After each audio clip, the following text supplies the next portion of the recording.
अस्सलाम वालेकुम नाज़रीन, आप देख रहे हैं जोत न्यूज़ और मैं हूं एम आरिफ डेली इशूज़ के साथ। नाज़रीन, इमरान खान साहब के जलसे जारी और सारी हैं।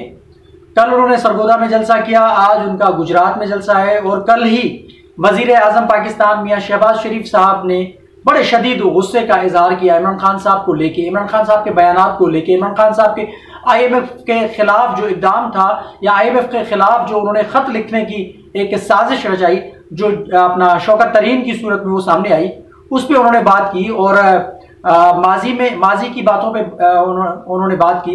और सबसे बढ़कर ये कि इमरान खान साहब को उन्होंने अपना मुल्क दुश्मन करार दिया है और झूठा करार दिया है। बात करते हैं उस पर। आज इनका गुजरात में भी जलसा है, लेकिन जलसे हो रहे हैं। एक तरफ मुल्क पूरी तबाही के दाने पे है और सैलाब में डूबा हुआ है, लेकिन दूसरी जानब इमरान खान साहब जलसे के बात शुरू करते हैं।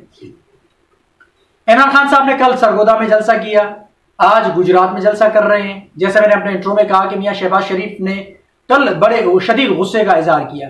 अब देखें आगे बाकी चीजों पे आगे बात करने से पहले मैं आपको कुछ चीजें मैं आपके सामने रख रहा हूं। देखें, तारीख जो है ना हमेशा अच्छे लफ्जों में भी इंसान को याद करती है और बुरे अल्फाज में भी याद करती है।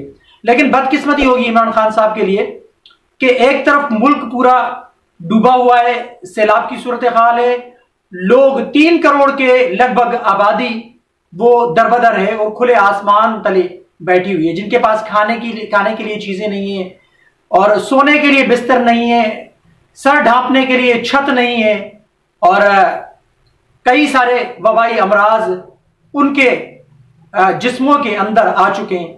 लेकिन सियासत हो रही है। इमरान खान साहब बज़िद हैं, इमरान खान साहब में शायद एहसास नहीं है, लेकिन वो कह रहे हैं कि मैं मदीने की रियासत लाऊंगा और मुझे एहसास है, मैं मुल्क का कर्जा उतारूंगा, मैं मुल्क के लिए बड़ी बड़ी वो जो बातें करते हैं, वो बातें तो बड़ी जबरदस्त करते हैं, लेकिन अमल उनका ये है कि जो उनके पास 2 हुकूमतें हैं, यानी एक खैबर पख्तूनख्वा की और दूसरी पंजाब में, वो पंजाब की हुकूमत को और खैबर पख्तूनख्वा की हुकूमत को ऐसा कहने से बिल्कुल यानी गलत नहीं होगा कि उंगलियों पे नचा रहे हैं उन दोनों हुकूमतों को। इमरान खान साहब उन दोनों हुकूमतों की भी, यानी वो जो वजीर आला है, एक तो परवेज इलाही पंजाब के जो वजीर आला है, दूसरे महमूद खान जो खैबर पख्तूनख्वा के वजीर आला है, दोनों मेरे ख्याल से बेशर्म लोग हैं, क्योंकि वो इमरान खान साहब के इशारों पे नाच रहे हैं। जैसा इमरान खान साहब उनको कह रहे हैं वैसा ही वो कर रहे हैं। अब पंजाब के अंदर भी सैलाब की तबाहकारी है, जो जुनूबी पंजाब है खास करके, इस वक्त परवेज इलाही ने लाताल्लुकी का इजहार कर दिया है। वो लोग डूब रहे हैं, वो लोग मर रहे हैं, उनके पास खाने पीने की अशिया खुर्दनोश चीजें हैं नहीं है, सैलाब उनके घरों में पानी उनके घरों में आ चुका है, लेकिन परवेज इलाही साहब को कोई फिक्र नहीं। परवेज इलाही साहब इमरान खान साहब के साथ जलसे खेल रहे हैं। बात यह कि आज गुजरात में जलसा हो रहा है, वो बड़े जोशो खरोज से इमरान खान साहब के जलसे के लिए बड़ी तैयारियां की जा रही हैं या कराई जा रही हैं परवेज इलाही के तवस्सुस से, और महमूद खान जो है वो तो है ही तहरीक इंसाफ के। अब ये हठधर्मी देखें, एक तरफ जैसे मैंने कहा कि सैलाब के मुतासरीन खुले आसमान तले बैठे हुए हैं और दूसरी तरफ इमरान खान साहब जलसे कह रहे हैं और सियासत कर रहे हैं। तारीख इंतहाई बुरे अल्फाज में इमरान खान साहब के हवाले से लिखी जाएगी, क्योंकि तारीख कभी भी किसी को माफ नहीं करती। जो आपके अमल या जो आपके आमाल होते हैं इस वक्त के, वो तारीख में लिखे जाते हैं। जैसे मैंने कहा कि कई लोगों के सुनहरे अल्फाजों में तारीख लिखी जाती है कई लोगों की, और कई लोगों की बुरे अल्फाज में तारीख लिखी जाएगी। तो इमरान खान साहब को तारीख में बड़े ही बुरे अल्फाज में लिखा जाएगा कि पाकिस्तान एक तरफ शदीद मुश्किलात का शिकार था, सैलाब की जद में था। इमरान खान साहब अपनी सियासत चमकाने के लिए, अपनी हकीकी आज़ादी लेने के हवाले से इमरान खान साहब जलसे कर रहे थे। इमरान खान साहब ने कल धमकी दी है फिर दोबारा, और धमकी किनको दी है? उन्होंने कहा है कि अगर मुझे दीवार से लगाया गया, अगर मुझे मजबूर किया गया, मैंने 4 महीने सब्र किया है, अगर मेरे सब्र का पैमाना लबरेज हो गया तो मैं उन 4 लोगों की मैं शक्लें सामने ले आऊंगा कौम के सामने। और फिर उन्होंने कहा है कि मैंने एक टेप रिकॉर्ड करा के रखी है कि अगर मुझे कुछ हो जाता है तो फिर आप टेप सुन के उनसे बदला लीजिएगा। अब इमरान खान साहब दबे लफ्जों में धमकियां दे रहे हैं। इमरान खान साहब की जुर्रत नहीं है कि इमरान खान साहब उनके नाम ले। इमरान खान साहब सिर्फ और सिर्फ ब्लैकमेल कर रहे हैं। इमरान खान साहब पहले कह रहे थे कि अमेरिकी साजिश हुई, अब ये साजिश अमेरिका से खत्म होके अब छोटे से अल्फाजों पे आके रुक गई है और साजिश अब नजर आ रही है कि यहां से साजिश हुई। हाँ, आपके खिलाफ साजिश हुई, मैंने बहुत सारे व्लॉग किए हैं इस पे कि आपके खिलाफ साजिश हुई। वो इस वजह से क्योंकि आपने मुदाखलत की, आपने उस इदारे के अंदर मुदाखलत की, वही इदारे के लोग आपको ले आए थे, उन्हीं इदारों के लोगों ने आपको धड़ाम से नीचे गिरा दिया। तो आपके खिलाफ कोई बैरूनी साजिश नहीं हुई, आपके खिलाफ जो साजिश हुई एक तो आईनी, जमहूरी और कानूनी साजिश हुई, जो आपको अदम एतमाद की मद में आपकी हुकूमत को गिराया गया, जिसकी वजह से आपकी हुकूमत खत्म हुई और आज आप इक़्तिदार से बाहर हैं। आप इक़्तिदार के नशे में इतने चूर हो चुके हैं कि आप कह रहे हैं कि सिर्फ और सिर्फ इलेक्शन कराए जाएं, इलेक्शन के अलावा कोई हल नहीं है।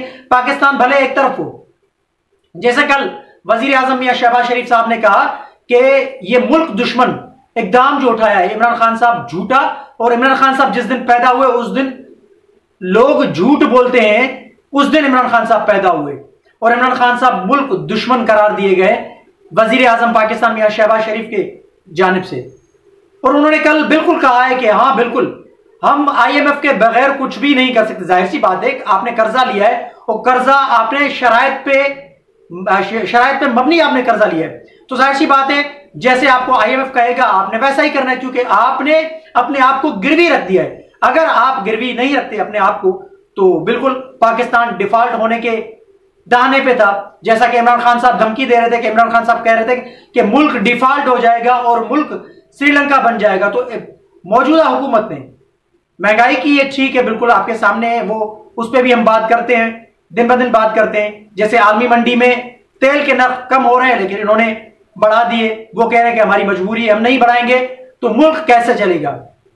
अब ये एक अलग बहस है, लेकिन वापस आते हैं इस पे कि वजीर आजम पाकिस्तान ने कहा कि डिफॉल्ट होने के करीब था मुल्क, हमने IMF से कर्जा लेके मुल्क को डिफॉल्ट होने से बचाया है।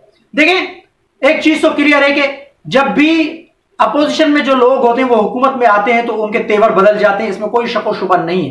इमरान खान साहब हुकूमत पे थे तो इमरान खान साहब बातें कुछ और करते थे, आज इमरान खान साहब अपोजिशन में तो इमरान खान साहब कुछ और बातें कर रहे हैं। आज वही लोग जो अपोजिशन में थे वही लोग हुकूमत में हैं, तो वो जाहिर सी बात है वही जबान इस्तेमाल कर रहे हैं जो हुकूमत के अंदर होते हुए हमेशा हुकूमतें इस्तेमाल करती है, तो वो कर रही है। तो मकसद कहने का ये कि इमरान खान साहब ने कल भी जो धमकी दी है वो फिर धमकी दी है दबे लफ्जों में। अब वो खुला खुला नहीं बोले, वो धमकी दे रहे हैं एस्टेब्लिशमेंट को, वो धमकी दे रहे हैं एस्टेब्लिशमेंट के उन लोगों को। वो कह रहे हैं कि 4 किरदार थे जिन्होंने मेरे खिलाफ साजिश की और बंद कमरों के अंदर मेरे खिलाफ साजिश की उन्होंने, और बंद कमरों के अंदर वो ये उन्होंने तय किया था कि इमरान खान साहब को एक यानी टेक्निकल नॉकआउट तरीके से उनको नॉकआउट किया जाएगा, लेकिन वो साजिश उनकी नाकाम हुई। तो फिर उन्होंने कहा कि अभी मेरे खिलाफ जो बंद कमरे के अंदर साजिश हुई मुझे रास्ते से हटाने के लिए यानी एक साजिश की गई। तो यानी वो उनमें अनाबी है और वो बज़िद हैं कि सिर्फ और सिर्फ इलेक्शन ही इस मुल्क को बचाने के लिए एक वाहिद हल है। लेकिन गुज़िश्ता दिनों जो ऑडियो टेप सामने आई उससे तो बिल्कुल जाहिर वाज़ेह हुआ कि इमरान खान साहब मुल्क दुश्मनी एक मंसूबे पे काम कर रहे थे। अगर वाकई IMF से ये शर्त ना मिलती तो फिर हो सकता है कि मुल्क डिफॉल्ट हो जाता। अब वजीर आजम पाकिस्तान ने बिजली के नरखों में कमी की है, वो इस वजह से कि फ्यूल एडजस्टमेंट जो चार्जेस थी वो पहले 200 यूनिट के हवाले से उन्होंने यानी खत्म की थी, लेकिन कल रात उन्होंने ऐलान किया है कि 300 यूनिट तक जो बंदा ये बिजली इस्तेमाल करता है वो भी इससे मुस्तफीज होंगे। तो IMF की शराइत पे जो कर्जा मिला, अब उस कर्जे की मद में ये रिलीफ भी दे रहे हैं अवाम को। आहिस्ते आहिस्ते हो सकता है कि आगे भी मजीद रिलीफ दिया जाए, लेकिन वजीर आजम पाकिस्तान का ये अमल बड़ा तारीफ कुन अमल है जो वो मुख्तलिफ पाकिस्तान के उन जगहों का दौरा कर रहे हैं, पूरे पाकिस्तान के जहां जहां पे सैलाब आया है। लेकिन इमरान खान साहब की ढटाई देखें, इमरान खान साहब आज भी वो गुजरात में जलसा कर रहे हैं, लेकिन वो पंजाब के अंदर नहीं निकले, वो KP के अंदर नहीं निकले। हेलीकॉप्टर का उन्होंने फजाइया दौरा किया, लेकिन फोटो सेशन के हवाले से एक जगह पे वो गए, बाकी नहीं गए। तो इमरान खान साहब को तारीख में बदतरीन अल्फाज में लिखा जाएगा। एक तरफ पाकिस्तान में एक अपना तबाही की सूरत हाल थी सैलाब की वजह से, तो तारीख में इमरान खान साहब बड़े ही बुरे अल्फाज में लिखे जाएंगे, क्योंकि तारीख इमरान खान साहब को माफ नहीं करेगी। एक तरफ पाकिस्तान जैसे मैंने कहा डूबा हुआ है, दूसरी जानिब इमरान खान साहब जलसे और सियासत पे सियासत कर रहे हैं। तो मकसद कहने का ये, आप कुछ भी कर रहे हैं लेकिन जब तक आपके दिलों में एहसास नहीं होगा मुल्क के, आप कह रहे हैं कि मैं अवामी लीडर हूं, लेकिन अवामी लीडर होने के साथ साथ आप सिर्फ और सिर्फ सियासत कर रहे हैं, लोगों के बीच में नहीं। आप नाम के अवामी लीडर हैं, आप लोगों के हकीकी माना में अवामी लीडर नहीं। ये आप खुद साबित कर रहे हैं। आपको अगर मुल्क के अवाम का एहसास होता तो आप जल्द से अपने पोस्टपोन करके आप फौरी तौर पे पूरे मुल्क के दौरे पे निकलते, जहां जहां सैलाब ने तबाहकारियां की है वहां वहां आप जाते और लोगों के सरों पे हाथ रखते, बच्चों के सरों पे हाथ रखते और उनमें इमदाद तकसीम करते। लेकिन नहीं, आपने सिर्फ 550 करोड़ रुपए इकट्ठा करके मुल्क के लोगों के ऊपर एक एहसान कर दिया है। बहरहाल इमरान खान साहब को तारीख में बड़े शदीद बुरे अल्फाज में लिखा जाएगा, क्योंकि जब सैलाब की तबाहकारियां हो रही थी तो इमरान खान साहब उस वक्त भी सियासत कर रहे थे। तो सारी चीजें मैंने आपके सामने रखी है। कमेंट सेक्शन में अपनी राय का इजहार जरूर कीजिएगा। तब तक के लिए अल्लाह हाफिज।